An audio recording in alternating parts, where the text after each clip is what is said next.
and welcome to the Flicks Foreign podcast with Jesse, Heater, and MJ, where we go back and look at a Netflix original film in the order of release each week. This episode, we are checking out Netflix's 49th film. It's the 2017 psychological horror thriller drama, Gerald's Game, and it's directed by Mike Flanagan and stars Carla, Cugino, and Bruce Greenwood. Heater, hello. Hey boys, it's good to be back. Feels like we haven't seen you in a while. I know, I've missed you boys. Have you enjoyed not seeing us on a regular basis? I have not enjoyed it. It's been awful. Sure. I would have much rather be here. We were week. taking it personally. I'm just happy to have you here. Oh, thanks, mate. It's good to be back. And I think I've missed this. Well, I'm hoping that this is a good one for you to be back. I was going to say, too. you know what annoys me? I reckon Heater's gone through and he's gone. pick the ones I'm that I really wanna busy. watch. I'm really busy, but you know what? The Stephen King film, yeah, I'll do that one. What was that other one? Reality High. Oh, I'm just so busy that week. I don't think I can watch another teen. I felt that was a good one to miss. I would have loved to have heard what you had to say about it. But Heater is going to catch up and watch the films. I will absolutely. I haven't watched the ones that I've missed yet, but I definitely will be getting on that soon, and we'll make sure to let you guys know my thoughts on them. And Yeah, we'll probably get together and do our summaries, 25 to 50. We're Netflix very films, close to that. We very are close. 49. It's crazy. All right, well, we like to start our show with our fast flicks, where we go around and give our little summary of the film. Heater, seeing you back. Oh, it's been a while. All right, so mine really feels like a bit of an IMDb summary, but Why change it? So, when her husband's sex game goes wrong, a woman finds herself handcuffed to a bed in a remote cabin. She must find a way to survive as she begins to lose her mind. She does, doesn't she? Definitely. MJ. Handcuffed to the bed after a sex game gone wrong, Jessie battles mental and physical demons as she tries to figure out how to get out of this predicament alive. Good. All right, I've said, What do you got, Jesse? after a sexual fantasy goes wrong, a woman is isolated and trapped by a bed and her memories. Trapped by a bed. That damn bed! Have I missed any questions in Jesse's fast flicks the last few weeks?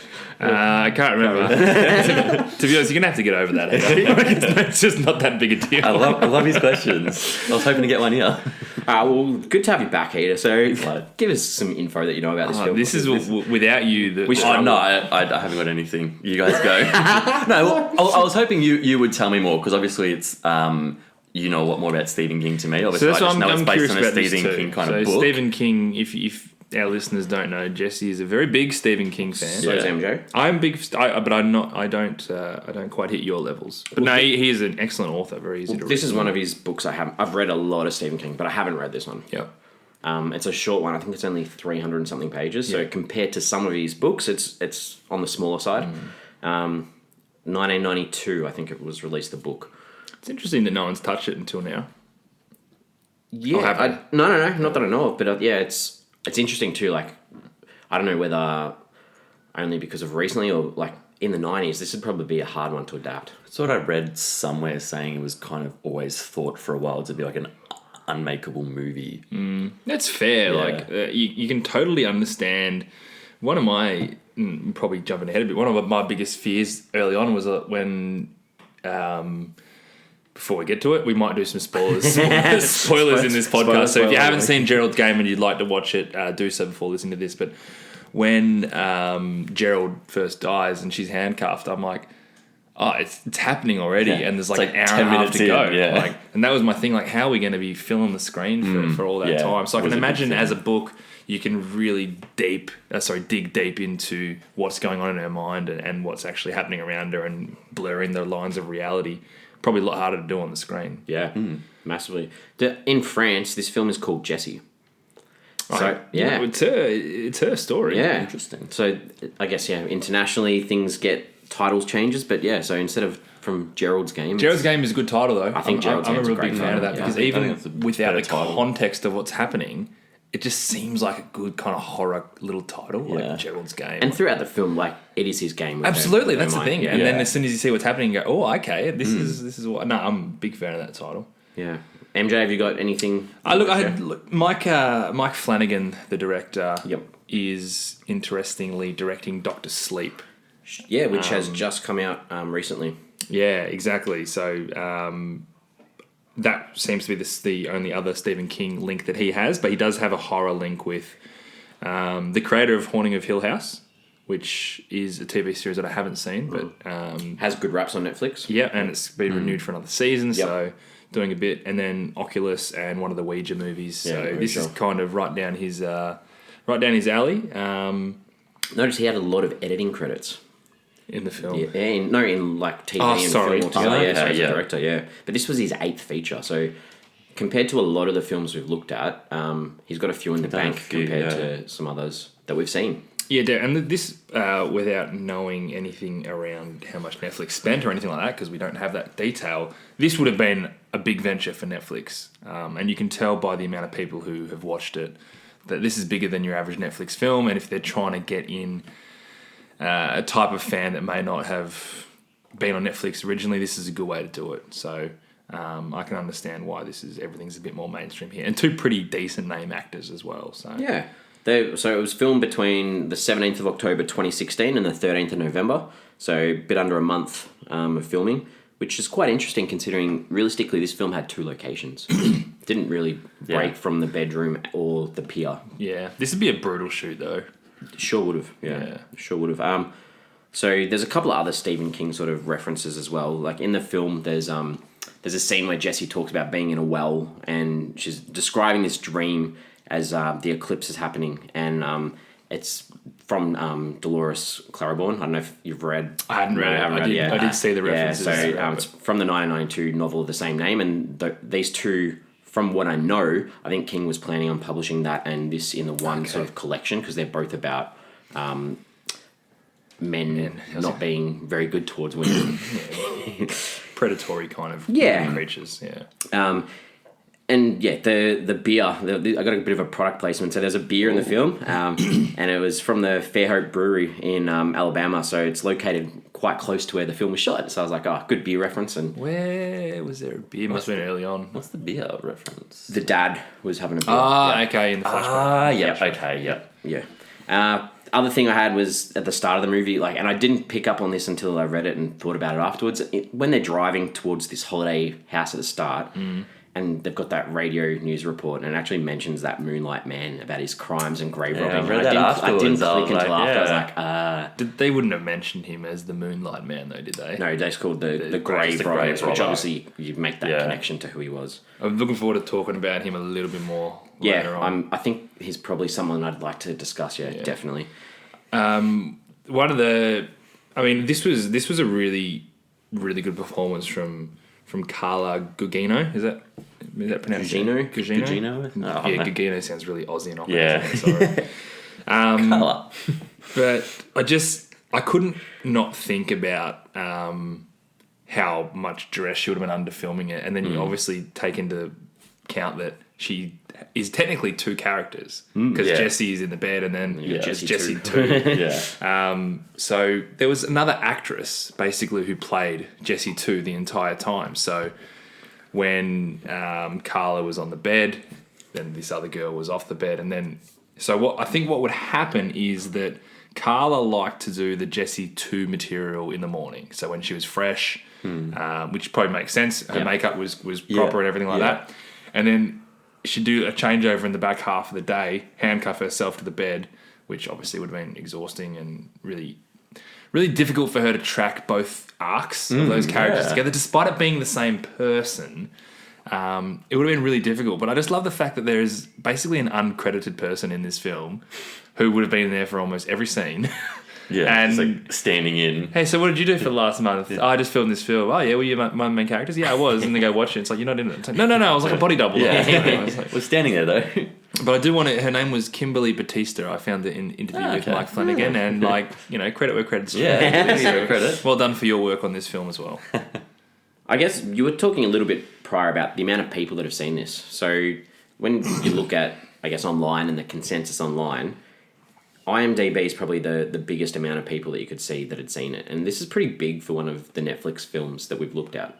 This is 70,000 people Yeah. have reviewed it or rated it on IMDb. And It's huge for us. And that's probably almost the most or second most out of the films that we've done to this day. 6.6 out of 10 was the audience Great rating, score. Really good score. which is pretty big. Rotten Tomatoes, it had a 91% from the critics on 75 Wow, really? reviews. 91. And then the audience was 72 on 3,300. It's very good scores. See Letterboxd? Letterboxd was 3.3 out of 5, so exactly what exactly IMDb was. yeah. And still just under 40,000 people had Huge for the films we've done on Letterboxd. Yeah, I didn't realise the size of this film when I started watching it, to be frank. This is another one of those ones where I was like, as soon as it was released, I was like, Stephen King film, want to get on board, watch it, and it just sat there in that queue again. Yeah. And I just haven't watched it. It would be so common for so many of these films that we do, because at the end of the day, when you know a film's on Netflix, you always kind of think how long it's going to be on Netflix for. When you've got a Netflix original film, it's not going anywhere. Exactly, yeah. Whenever you want it, it's going to be there. Come off and go, and you're like, I better watch this one before it goes. That's the beauty of Netflix building its catalogue. Yeah. Like, they might not want to buy films ever again. They just want to build their own. Have their own. Everyone else is doing it, so. And Netflix, they played this at a couple of little festivals beforehand to sort of build up a little bit of hype.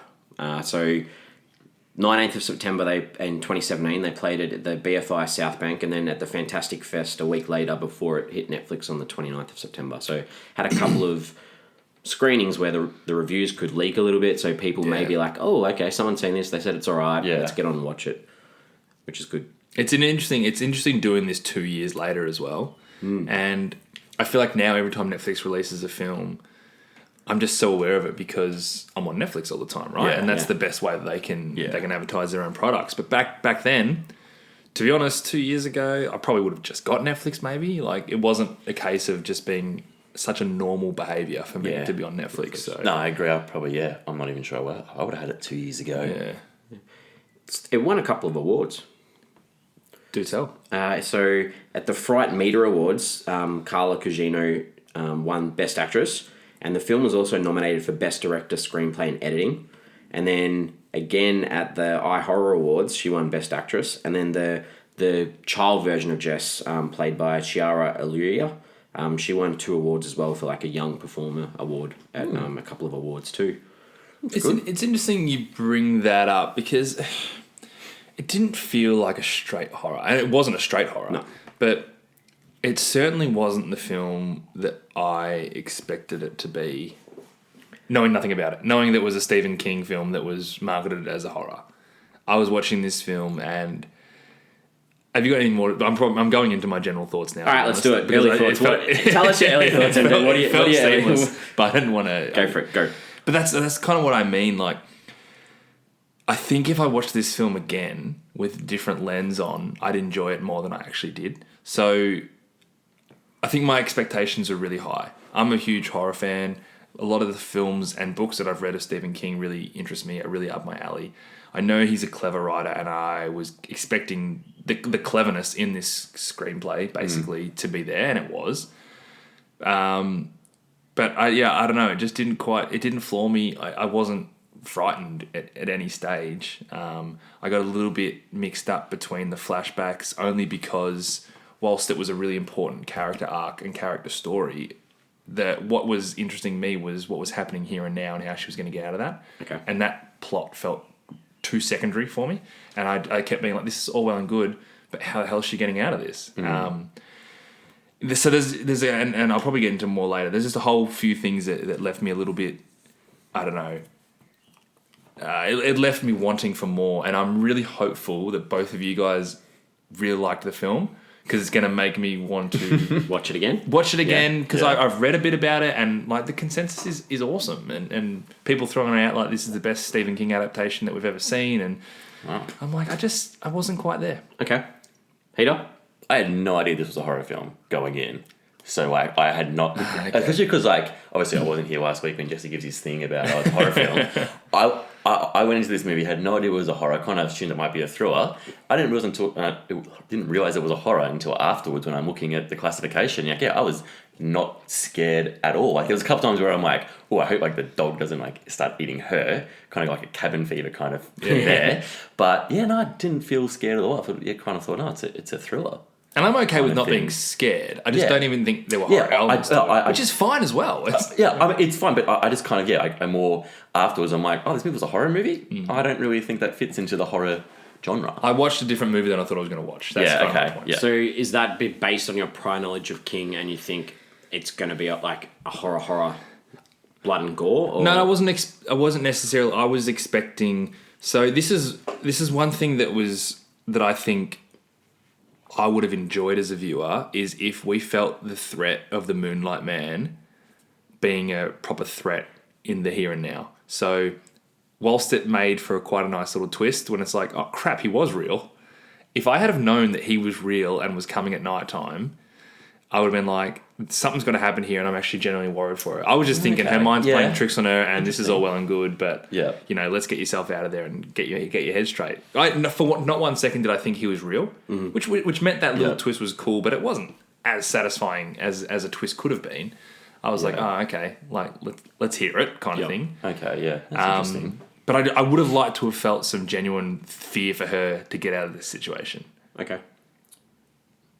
But again, like, I've got the movie. I'm making a different film by doing exactly, it. I get it, and that's why I kind of want to watch it again and go, let's just because it's a really good character piece. Yeah, that's what I probably missed out on a little bit. Yeah, So, and I still didn't. I've got other issues with that Moonlight Man, but I'll probably say that for later. That's fine. Yeah. You keep going. Like, what are your thoughts? Well, I just didn't like. I thought this movie was pretty good. Yeah. Up until kind of the last 10 minutes. I didn't like the ending at all. I mean, I'm probably more now going into scenes when they kind of said how like, oh, he's the grave robber and all this kind of thing. I was like, oh, that's really disappointing. I was really hoping that I enjoyed it more when he was like her vision of death or the Grim Reaper. I much preferred that kind of thing. And then when you realise, oh no, the guy was real, I was like, oh, I'm not too sure I like that. I kind of liked, because she was having all these warped visions, she was losing her mind, seeing herself and her husband. I liked the fact that she was seeing like a Grim Reaper or her death. And then that being real, the last 10 minutes, I was like, oh, that's really put a sour note on the movie for me. Yep, that seemed to be the consensus of the book as well. I agree with that. You agree with that? Yeah. The Moonlight Man towards the end, I think almost didn't like. I get they're trying to be faithful to the book, but you could almost have cut him out, and you would have had a really good finish. Yeah. So this is what I can gather is that was a really jarring aspect of the book. People loved it, people hated it. It either ruined it or it didn't. The last courtroom scene didn't feel like we were watching the same movie as well. I felt it was like really different. I get there's a couple of really good images and imagery and that was towards powerful. the end, which was pretty really powerful. And I yeah. get so at the end I get that, but it did felt different. I would have much preferred to still believe that was just her vision of death. So it's interesting. It's interesting because I got that jarring aspect of it when they were doing. I'm like, okay, what are we doing here? Why are we doing like writing a letter to yourself but I didn't mind it as much. It still didn't like the twist, right? Didn't do that much for me, but didn't bother me either way. Maybe I wasn't invested enough in her story. Yeah, okay. Because if she had just got out and like ripped her hand off or whatever and walked out and crashed the car and all right, thanks for coming, end of story, I would have been left probably more dissatisfied. Yeah. And it's a hard one. And what did you think of the film, Jesse? Like you've mentioned a couple of times too, like the twist, and I didn't even. I know, and twist. I'm not even calling it a twist, but I'm calling it. This is a major plot point that I didn't see coming. Yeah. And I didn't see it coming, right? I didn't think he was real, and I had no reason to think he was real. Me neither. Yeah. And when he did, I was like, oh, okay, how are you going to explain this one to me? And they spend 10 minutes explaining it to us, and I was like, okay, whatever. But and thinking about it, it's like was she so mentally traumatized from those whole events that whole grave robbing dude was just all a figment of her imagination in the end anyway, and it was just her trying to deal with the whole thing. That whole end bit was just her trying to deal with these men and that was her letting go, was like through this imaginary criminal. I don't think so. But then you got like the wedding ring that wasn't found. Yeah, that's like the one bit of tangible evidence that they keep harping that is like back it was him because they never found the wedding ring. But maybe like you talk about, it was death. It was death at the door, and it's a horror film, so that was death. And this guy, because realistically, there's no one that looks like that guy looked like in that courtroom at the end. That's a real guy.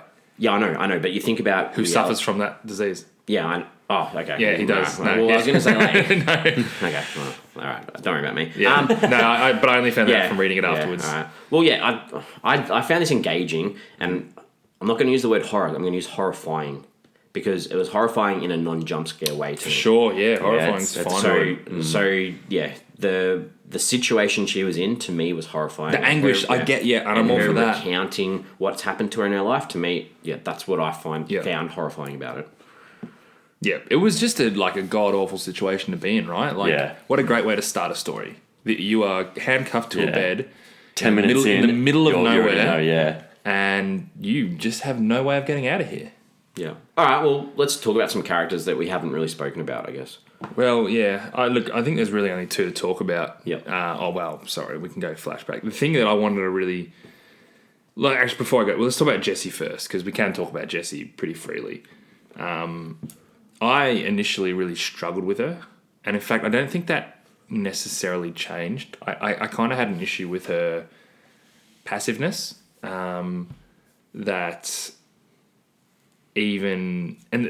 issue with her. I thought the character was well thought out, and I thought the acting was great. But in terms of if I could really engage with her, her passiveness annoyed me, and that sort of whole manifestation of herself in her mind was like, this is the Jessie that you want to be, right? Yeah, I agree. But then I'm like, well, it's part of her anyway, right? Yeah. Because it's in her mind. So, yeah. At the start, so kind of like before the husband dies, it just kind of felt like to me, it was like, why are you even here? Like, why are you with him? Why have you come away on this? Like, obviously you're trying to save the marriage, but she just seemed like so submissive to him, and it was kind of like that's what you learn. It feels like you more don't about want to be here. Yeah. But yeah, I feel like you do, as the film goes on, you understand why she's like that very massively. That's what I mean. It's like it's more of a character study than anything else. But I like the imagery of her basically being handcuffed her entire life. This was happening right now, but this has always been happening.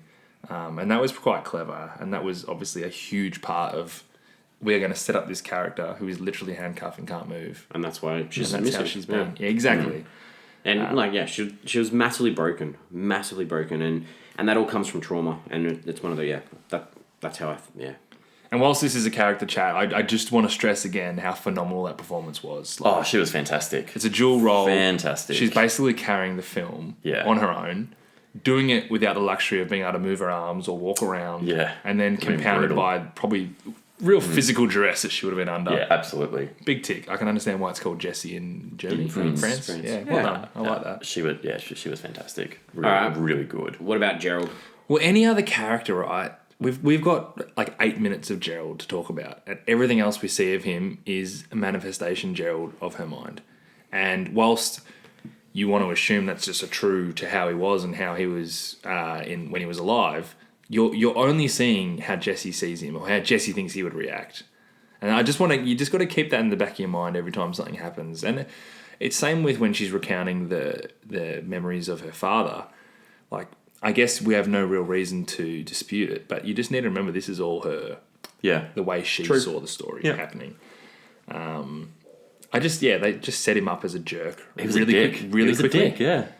Pretty much straight away. They just tried really hard to be like, hey, we don't like this guy, by the way. Don't forget we don't like this guy. Yeah. And absolutely. With Jessie, though, so when you see her, when she's not having the illusions or whatever they are, so it's a completely different character.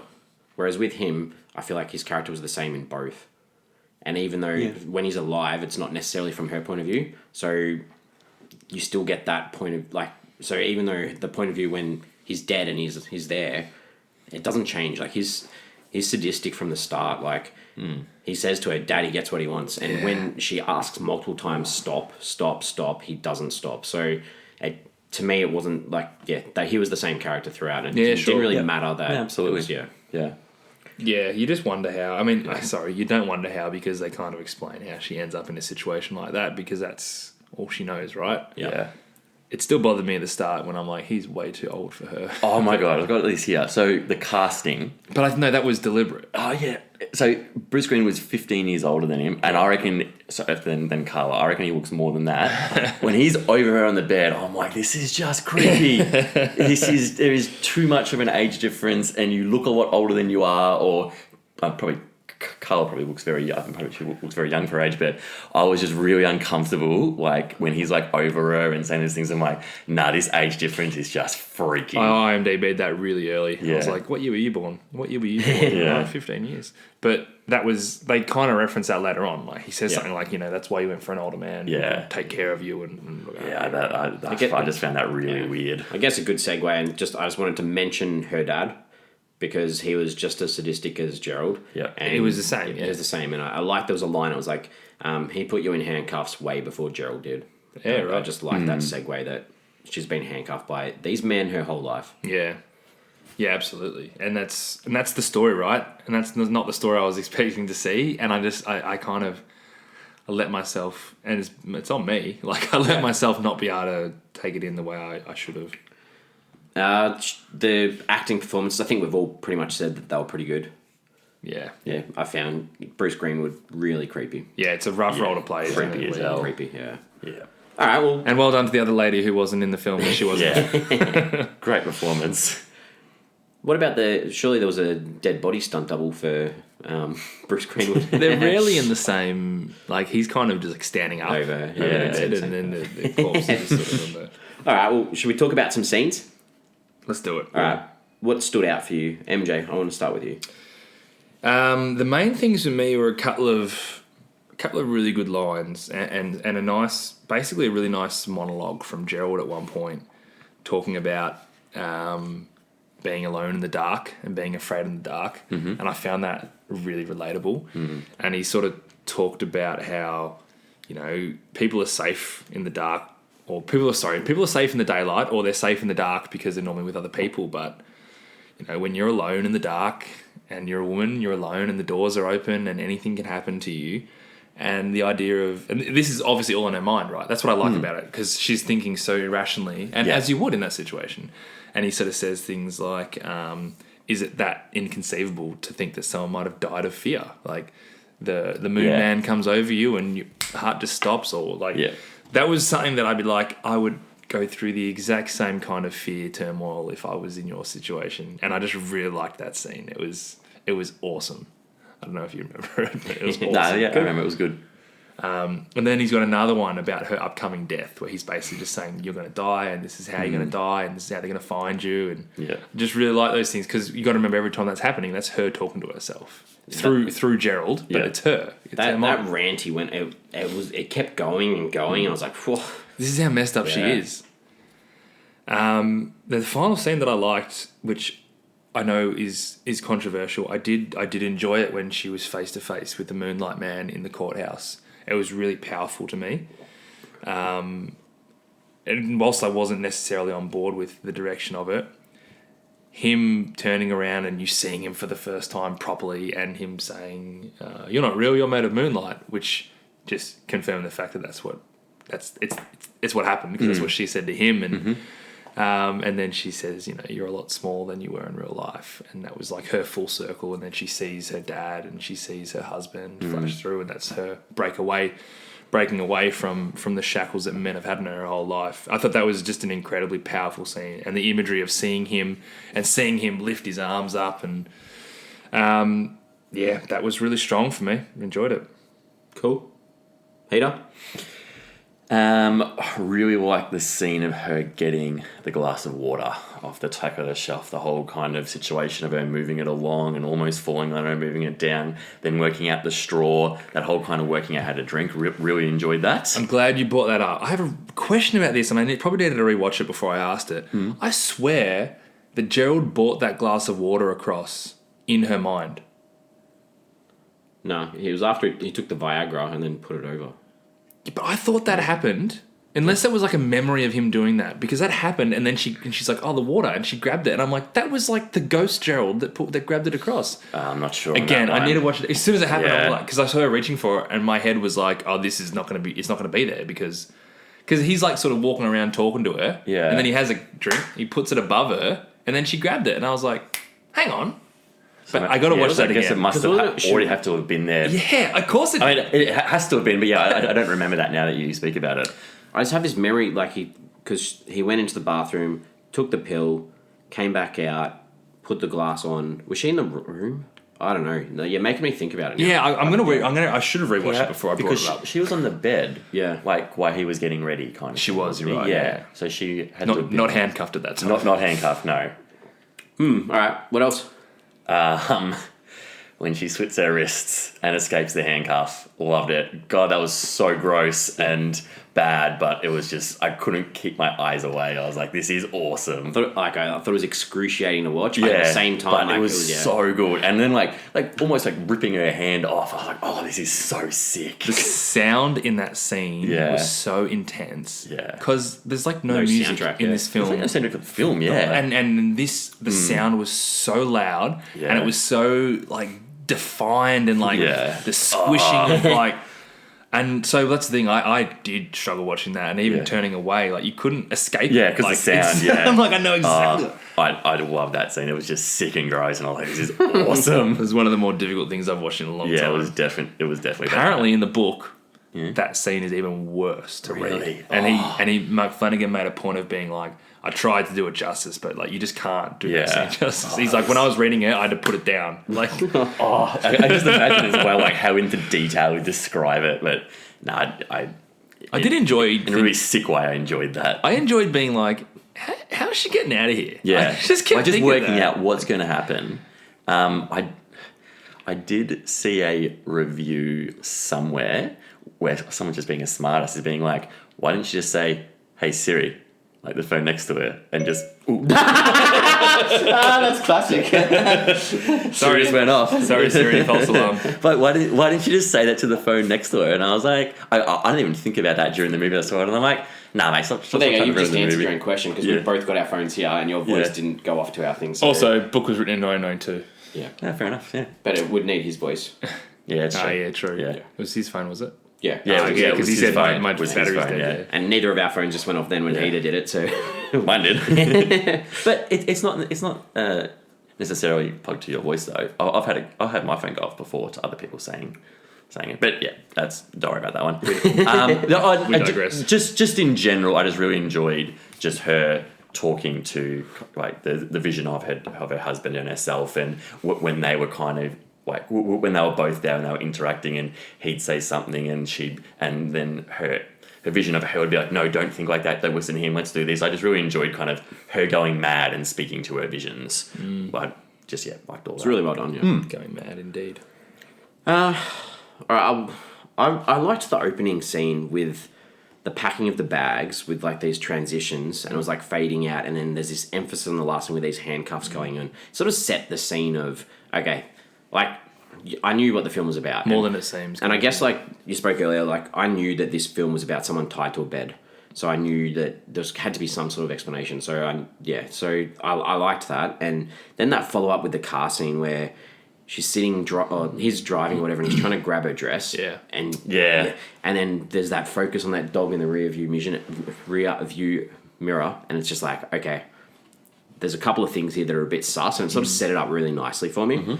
And then, straight up too, you've seen these things and you're like, oh, this guy's a little bit weird, but then you see her feed the dog and she's sitting there and she's like, it's real expensive. She's got that expensive steak. But she's got such a good heart. She's like, that dog's hungry. I need a food. And that probably, she wouldn't have to witness her husband getting eaten alive if she didn't try and feed that dog, really. The dog in. So, yeah. It actually annoyed me when they walked back into the house. They didn't close the door. No, they made such a point. The door being open. Like, she turns around and looks at the open door, and they film I wonder the what's open going to door. happen. I'm like, oh, come on. And the dog might come in.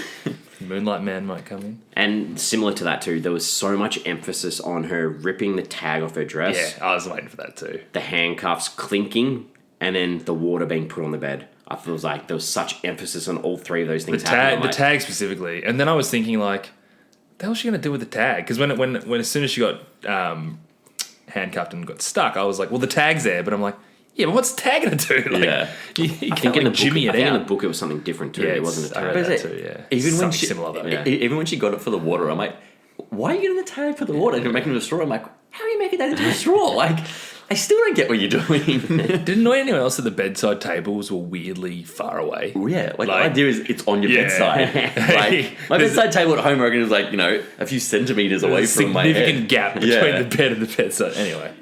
And then once Jess realizes that Gerald's dead, the camera just there were these multiple cuts of these zooms, like the bedroom, the house, the street. It was just a nice isolating. Just showing how isolated she was, and I laughed when the dog first comes in and goes, "Oh, are you a rescue dog?" I thought that was quite. I was like, "Oh, that's funny." And then a couple of seconds later, rips the arm off. I'm like, "Whoa!"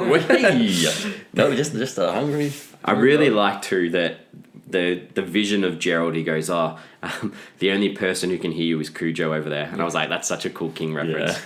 As I was watching, the reference to Cujo, despite that one being quite obvious, was so ridiculous throughout. I was like, could not be more of a reference to Cujo the whole time. Even Stephen King writing the book is probably like taking the piss.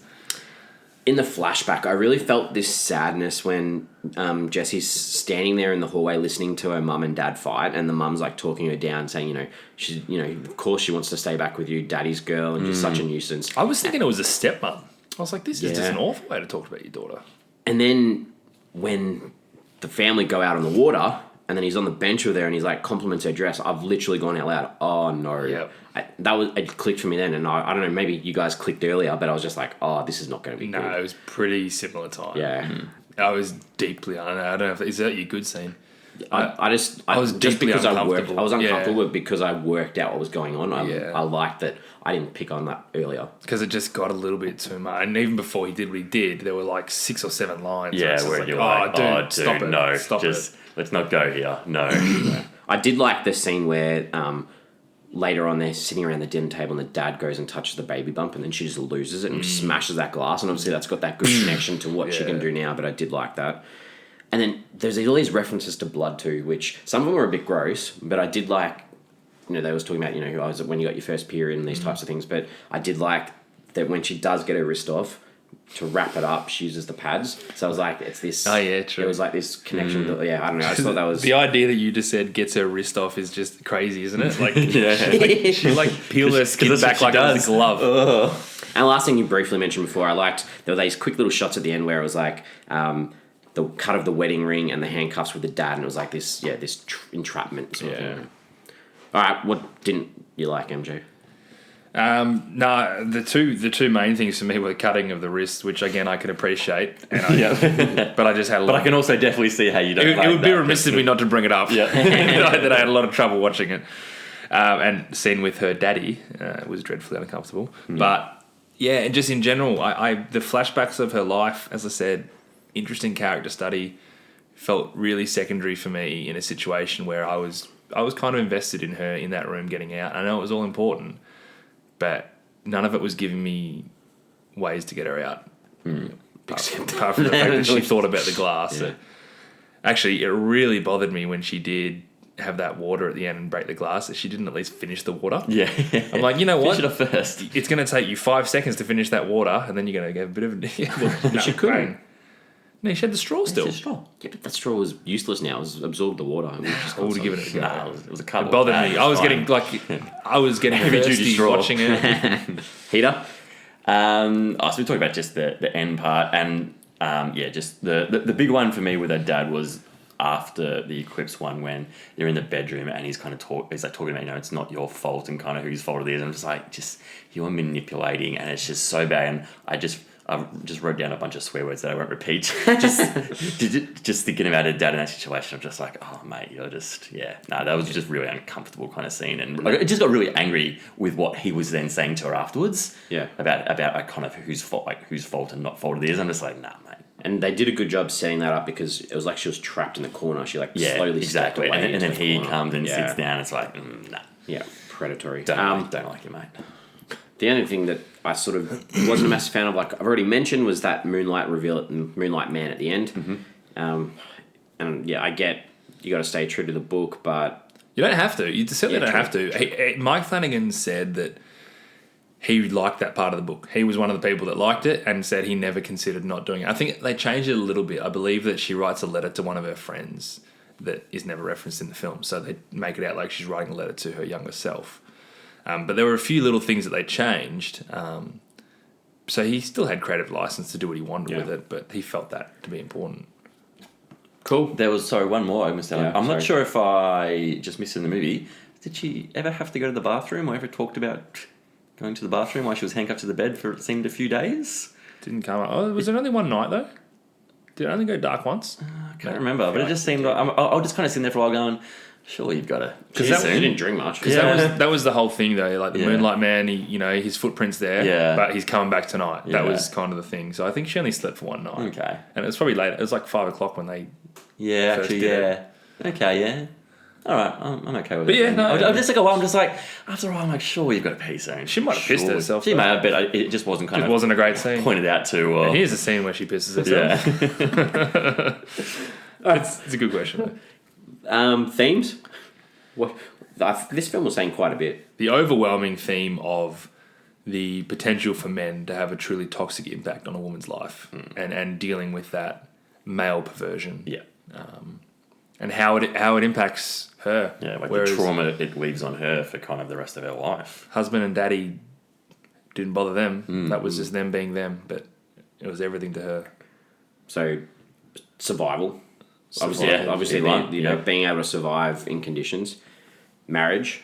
There's like, what does it take to make a marriage work? Because, and they constantly ask these questions between each other. What does it mean? And like, did lying or deceiving from the truth mean that they were okay or not? Or Well, he was cheating on her as well, wasn't he? and she obviously hadn't told him about the eclipse, so he was a bit shocked when that story had come out in the visions. And these secrets and marrying someone who reminds you of your dad. Like, is that something that happens? It's fine. It's nothing wrong with doing it if your dad's a positive influence on your life. Yeah, exactly. Yeah. It's that feeling of being trapped, isn't it? Yeah. This is all I know, so I better Yeah. go around and do it again. And that's a lot to do with parenthood or fatherhood. That's the impression that you leave on your kids is how you are, and if they think that this is how you're supposed to live your life, good or bad, that's what you do. The mental stability when you're in this fight or flight situation too. Like, obviously that was the whole film, pretty much this inner, or this listening to your inner self. Yeah. How much do you listen to your inner self in life? And obviously she hadn't done that too often before. She had no other choice, did she? Fear of death too. on, She was fearing death Yeah. the whole time. Yeah. Overcoming this trauma from the youth we've spoken about. But the last one I thought was really interesting was this light versus darkness. Oh, yeah. And it was through the eclipse. The eclipse, it was always competing throughout. So it was like, she feels safe in bed during the day. Well, not safe, but better than she does at night, because the night she's got the fear of the Moonlight Man. This is great. But then at the same time, and I thought it was... Everything went wrong in her life when that eclipse happened. So when it went dark, Correct. that's when things turned. Exactly. When it was dark, that's when bad things happen. And then the final scene or the final shot is her walking down the street into the sunlight. So finally she's got that light in her life, which I thought was really... I thought that last shot was It's a really good point. Yeah, really good. And the eclipse... and then go straight into the credits, and all the letters were all in those weird eclipse sort of Yeah. things. So I think that light darkness sort of thing was a massive It's a really good sort of point. thing. Because she was irrationally scared of the dark. Yeah, and that's because of that eclipse. Yeah, event, exactly. And you can even see that through towards the end, a few of her dream sequences, like when she actually gets out into the car and drives off, and she falls asleep. Yeah. You've got that red haze because it's like she's visioning that eclipse again, because she's in this car and she doesn't know if she's going to get out of the car. Yeah. So she's feeling unsafe even though she's passed out or asleep. And then the Moonlight Man or death at that situation is like in her ear and whispers that mouse. Was it mouse? I think he whispered mouse. In her ear. Yeah, it was mouse. And it's like, dang, she wakes up. So these are clips. And then she has a couple of visions too where she's with her younger self, and it's got that red tinge as well, which is like showing you In the this- moment. Yeah. Yeah. It's a really good pickup. I like that a lot. Yeah. Cool. Well, what do we take from this film? I think it's worth noting, it's always really tricky when you're switching between what's real and what's not. And that really bothered me at the start when she got out of the bed. She squeezed through the handcuffs and got out, and then she wasn't out. And I was like, don't be doing this the whole time. Yeah. Like, it's... A few times it was a bit Don't take confusing. your creative license that you can do it because she's struggling a little bit, because it was tricky as a viewer to believe anything.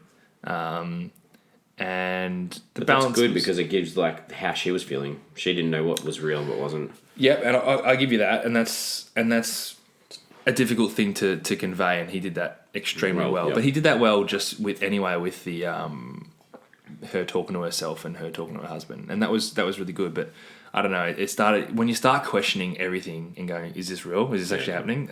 It's a hard way to watch a film. Yeah, so, I agree. yeah. It was a bit long in the end, I think. We spoke before, kind of Yeah, like she's handcuffed kind of 10 minutes in, maybe it's an hour 40. I just felt like after maybe probably halfway through the movie, it was kind of like, okay, what's happening here? Let's pick it up. I thought it was probably a bit long in the end. Well, that's when it really picked up on the backstory stuff. Yeah. Which again, I think, like you said, I was more focused on how she was going to get out and seeing more of that. So I was just like, it's getting a bit long. If I had my way with this film, as I said, I would make the Moonlight Man a genuine threat and make him feel real. And the movie's entirely different. I think I would enjoy it a little bit more. I thought, because throughout watching it, I was like, that's death, and I felt death was real. So even though it wasn't the Moonlight Man, I felt death was real for her. Yeah, that she was going to die. So I feared him coming because I thought that death was coming for her, not the Moonlight Man. Yeah, I just didn't think of him as death. I just thought of him as like this weird, irrational fear of the dark. But maybe that would have been... Maybe that's because I was listening too much to what Gerald was saying. Yeah. And he was literally saying, this is death coming. Yes, that's what I was kind of like, that's her vision of the Grim Reaper. Yeah. Like, that's who I thought he was. I wanted to feel like she was in danger. Like, obviously she was in danger to an extent, but I wanted to feel like there was more danger around because I never felt worried about the dog. Really? I think you were supposed to. I'm worried about that dog. I think, to be honest, I felt like they'd already formed some sort of bond, the two of them, because she gave him the food at the start. But then she wakes up one time and he's on her arm. Yeah, true. Yeah. But I didn't feel like, until she would have passed out and had nothing left and the dog would have gone. But I don't think he would have got her otherwise. Yeah, I kind of same thing. I never thought it was a risk while she was sitting there awake. Like, he wasn't going to jump her and attack her. Like when she was asleep maybe. But I never thought she'd be sitting there and like watching him go and now he's going to attack. Yeah. I'm sort of the opposite of you guys. I thought it was really well paced for a film that literally had 2 locations. Okay. I didn't get bored or sit there going, oh, keep going or anything. Like, I just thought for a film that literally, didn't have a lot of big set pieces or anything like that, I thought it was pretty well paced. Okay. Yeah, I struggled with the pace a little bit. I probably would have seen this at the cinemas too. Yeah, it would have been better. When Stephen King films come out at the cinemas, I go see them. I get that. The only reason I waited on this was because it was on Netflix. Yeah, fair enough. Yeah, well, there you go. Maybe the model doesn't work. Maybe. Yeah. IMDb? I IMDb? think they're doing all right, Netflix. I think they are. Should we look at some IMDb? Yeah, I ashamedly did IMDb, Carla. Well, remind our audience, what do we do with IMDb? So, I mean, every time you watch a film, there's just times where you're on IMDb because you want to check that who's that person, where's that person from, why do I recognise that face, what do you want to know? IMDb is chock full of information. But I IMDb'd her very early on and found out that she's in tons of things that I've seen. She's in a lot. Yeah, she's Amanda in Entourage, which again, when I read that, I'm like, who's Amanda? But we spoke about that, filled me in. She's Lucille from Sin City, which I think I almost remember that more. And then she's the Rock's wife in San Andreas, which is probably the most recent thing that I've seen her in. Yeah.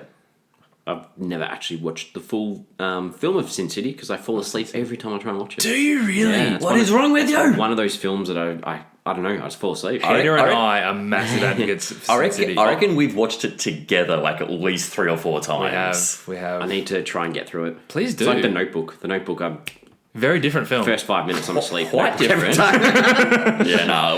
Me and MJ are big on Sin City. Yeah, I'll come over one night. I've got it on Blu-ray. Watch it, and I'll keep you awake. Drink a 6-pack of V's and I'll be set. It's a long film. It is a long film, but it's a great film though. Peter, did you use IMDb? Mine was also for Carla Gugino, but I mean, I also kind of knew she was Amanda from Entourage and things, so I was just more kind of like, what else has she been in? Because I actually watched San Andreas like a couple of weeks ago as well, so I was like, I've seen her in recently, and I remember her from like 10 years ago and these things. So kind of, what has she been in before then? I think she's been in about 4 films with The Rock now, which I didn't realise. Good on you, I'd do that too. Yeah, exactly. But yeah, I was just kind of going through and seeing some other films that she'd been in, really. Cool. I just looked up Bruce Greenwood because I know I always you think he's the guy from Avatar? I always stuff up every time and go, oh, this is the guy from Avatar. And I'm like, oh no, he's Pike in the Star Trek movies. But yeah, I just wanted to make sure he wasn't in Avatar. He does look like the guy from Avatar. I don't even know what that guy's name is. No, but the guy in Avatar is a lot older. Okay, well, you look Bruce Greenwood. No, and that says a bit. All right, have you guys got any questions for each other that you want to ask? I asked it. Why didn't she drink the water? Nah, I'm good. Man. What do you got for us? I almost felt like the dad had done this behaviour before. The way he was on the bed talking that through with Jess. Felt scripted, didn't it? Yeah, it felt like he'd done this before. And I know she makes this deal about a child's thing wasn't to protect her sister, but she had to do that. So I have that question, I guess, is towards the end when she's writing that letter to herself, and then she goes to, there's like that vision where she's with her younger self, and her younger self's writing a letter too. Okay. On the bed. What letter as a younger kid? Was she writing a letter, an anonymous letter about her dad, about what he'd done to protect her sister? Or... Okay. I just had these questions. I didn't know... Yeah. Because I get why show that scene with her going back to her younger self, where her younger self's writing a letter too, and there was this mention of, I needed to protect my younger sister. I don't know what a child she was writing about. What's that letter in it? And it's an open question, I guess. Yeah. I don't have an answer to that because, to be honest, I don't remember it. The only other thing, do you think that Jessie was strong? I think it was in her. She ends up strong. That you reckon the end she's strong? Yep, because she confronts that. Yeah. I felt it a little bit forced. I felt it. You got to be strong to do what she did to get out. Yep. Yeah, true. Her confronting the Moonlight Man in the courthouse is like the final. That's like a big hoo ha. This is how much I've changed. Scene. Yeah. Yeah. So and she had the inner strength that she needed to get out. She was almost to come that came out towards the end. Her ripping her wrist off is almost stronger than what that Jessie number 2 was trying to do. Because even Jessie 2 is kind of like, oh, I don't know if she should be doing this. Yeah, true. So she kind of strong in the end. Went above and beyond. Good. All right. Time to wrap up. I'll give you a little dog update. Sorry, this film had a dog in it. Yeah. So I do like to update the boys when I have 2 dogs and when they get a bit agitated with what's happening on the screen. I think as this is a Netflix show, I want people to understand that your dog might be a little bit of an issue with this. So fortunately, the dog in this film didn't really try and steal the limelight from anyone. It wasn't making a big hoo-ha about anything. So Todd, my dog, was a bit growly, but he never quite lost it. But he was very alert and he was aware that there was a dog on the screen that I think he wanted to play with. But he didn't get any ideas. He didn't try a leg at all. There was no flesh. No flesh was being eaten. That looks tasty. Maybe I'll try I was that. going to say he might have jumped to the screen with that meat at the start of the film. Yeah. He's been a lot worse, so it wasn't a bad result. When I saw a dog, I was like, oh, come on. It's not Cujo. All right, let's wrap it up. Let's wrap. We go around and we give a rating out of 5, and then we add it up to give an overall average. Heater kicks off. What did you think? So it was a pretty good film, I thought. A great performance from Carla Gugino, but I just wasn't a fan of the ending. The last 10 minutes kind of left it on a bit of a sour note for me. Still give it a 3 out of 5. 3 out of 5. Awesome. MJ? Yeah, I found the film a lot more interesting thinking about it, talking about it, than actually watching it, which isn't a bad thing. But I think a rewatch would probably result in a more enjoyable experience for me. So despite my intrigue in the premise and my appreciation for the performance, I found it dragged a little bit, and the flashbacks of her life, whilst were an interesting character study, felt secondary to her current situation, which is what I was more invested in. So it's 2.5 stars for me. Okay. To me, I'm not a massive horror film fan with like the jump scares. I don't like sitting on the edge of my seat being like, oh, when am I going to get scared? So to me, this is to me how you make a good horror film. Not through the jump scares, but through the sheer horror of being trapped, and like not just physically but mentally as well. And that's, to me, like you said, it's like a character study of her and how she was trapped. And, this is about the wrongs of others on one person, and this one person being able to overcome that and get there at the end. Even though I did have a little bit of issue with that Moonlight guy, I'm giving this a 4 out of 5. Oof. Bit of a difference today. So, Heater, what does that give us as an average out of 5? 3.17 Okay. out of 5. It's fair. Feels like a different sort of number for us. So we are on social media. We've got Twitter, Facebook, Instagram. We are at Flix Forum, and we pop up a question on there for you guys to contemplate and answer. This one, I want your guys' thoughts. Cool. What's your favourite Stephen King book or film? I loved reading 11/22/63. It's a big read. It's a huge read. I think maybe that's why I felt so satisfied with my investment in it. Didn't like the adaptation, the miniseries adaptation, just because I thought the book was so much better. And what was the other one? Favorite Stephen King film? 11/22/63 was an awesome read. Heater? Film The Shining. Shining. Even though it's Stephen not King really hates a Stephen King adaptation. Stephen King hates it. Well, I'm going with it anyway. It's funny because Stephen King, the book is really good and the movie is really good, and they're both so different. Like it's like 2 different things. Yeah. I said in our intro that or our intro episode, Although that Shawshank Redemption is my favourite King film. Also a good read. Also a very good read. Well, if you're talking about, you get to read the Stand By Me, which is called The Body, in that same book. Yep, I've read them both, and I have. The Stand By Me is also a very good adaptation in the fact that it played so much like the book. Yeah, and my favourite King book is It. I love It. I still haven't done it yet. You need to do it. How many It's pages? huge. It's 1,200 or something. Yeah. It's huge. Oh, that's a big book. The pages in my version are like Yeah, the Bible. I picked it up It's before. like the Bible. I was like, So Jesse, these- this isn't that big, and I'm like, oh, you can't even Those- see the edge of the page. Oh. All right, well, yeah, You gonna read Gerald's Game? yeah, I wouldn't mind reading it. I've got he's got so many books that it's hard to find time to read them all. So yeah, but no, I wouldn't mind reading it. Yeah. So yeah, so we'll pop that on social media this week. Thank you for listening as usual.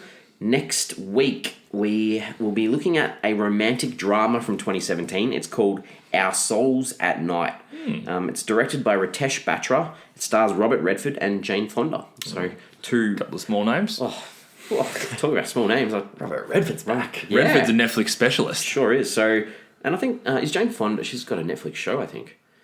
I think it's called Frankie and something. I'll look it up before next Please next sound show. familiar, but Yeah. But yeah, so Anything? we're going to be looking at that next week. So if you can jump on board, watch it beforehand so we don't spoil it for you.